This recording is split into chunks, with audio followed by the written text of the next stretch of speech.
So,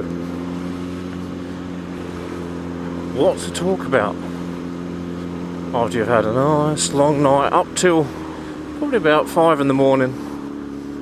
I'll say 5 in the morning, it's probably a little bit earlier than that.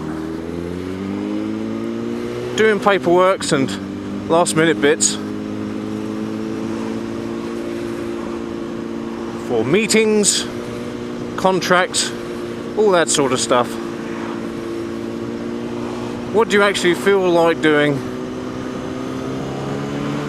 once you've been up all night doing this shit?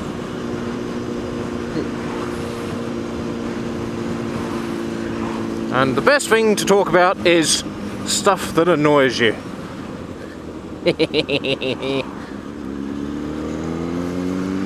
I'll tell you about a little thing that I saw on Facebook actually.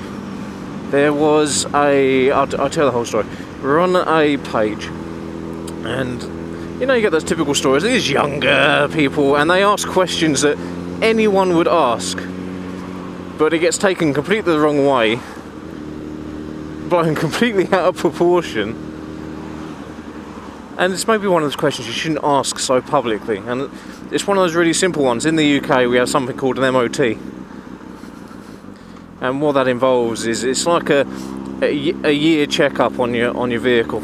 It's the same for bikes, the same for everything that's on the road. So every year you have a little checkup, and they check things like wheel bearings, steering, make sure, you know, steering bearings, brake pads, tyre tread, the emissions that are being given off, all that sort of stuff, and just make sure that everything's generally okay. It is generally safe. It's not going to check everything,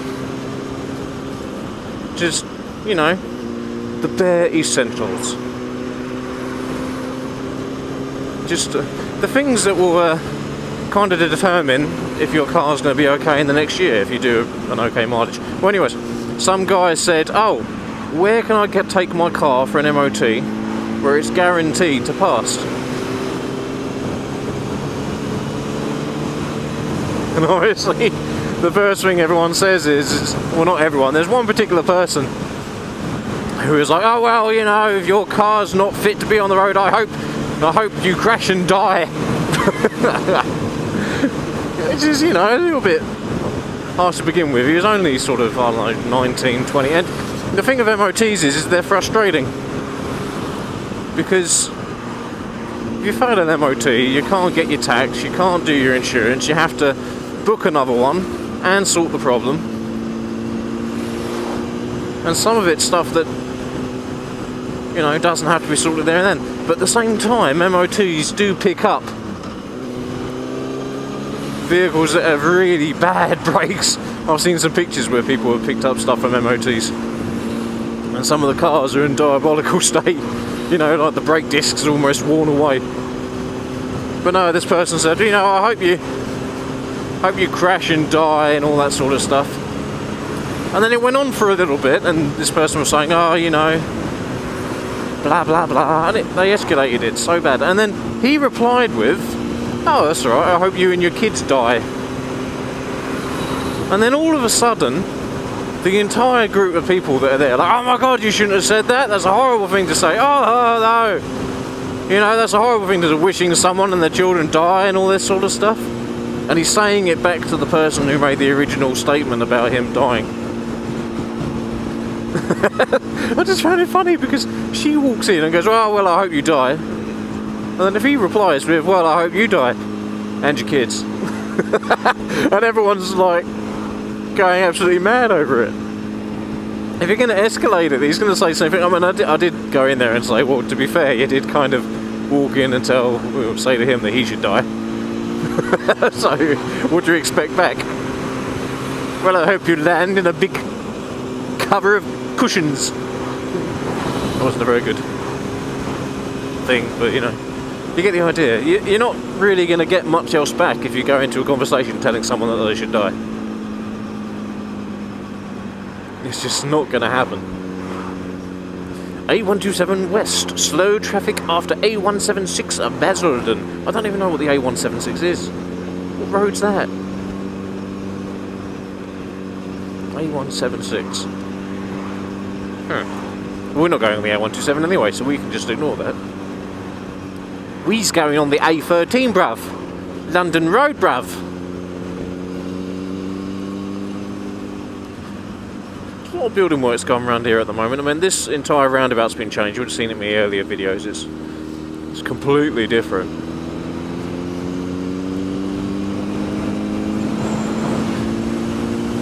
And then down the other end, down by Southend, you've got all the stuff there being done as well.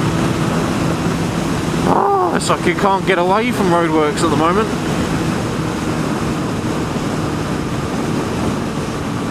And the worst thing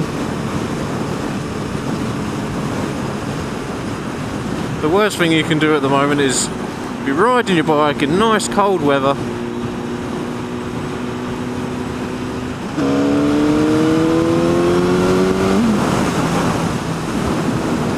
I've got a car behind me who's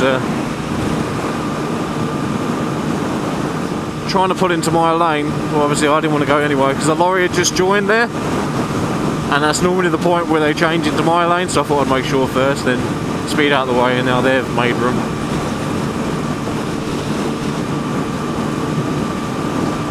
Don't really feel like being crushed on camera. But yeah, what was I going to say? Oh, I've lost my train of thought now. Bloody people around me. Yeah, the last thing you want is to be riding in this weather, which isn't too bad, it's just cold. But it's cold and it's wet and they've put salt out and the roads are crappy and there's petrol in the road. But the last thing you want is to be out on this road in this weather with a full backpack on. Being tired. Tired, I tell you. I mean, hell, I'm tired, man. I am tired. And I am slipping. Not today, my friend. It's really crap roundabout for petrol and all that sort of stuff. I love it if I do it now.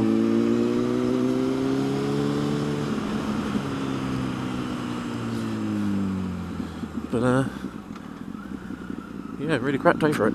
But yeah, I don't understand how people escalate things. Why do they escalate things? And then expect, you know, something nice back. If you're going to insult someone, they're going to insult you back. Deal with it. Do unto others as you would like done unto yourself, which isn't the exact wording, but you get the idea. And that equates to, if you fucking give it, son, they're going to fucking give it back. I don't know what that accent was. It's kind of like a weird, confused type accent. I do that a lot. Have you noticed? Have you noticed? Not in my luck, this isn't even filmed. I think I do have a dodgy battery.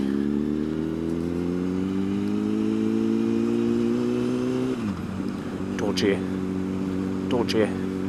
I sliced my hand the other day. Oh, it was so bad.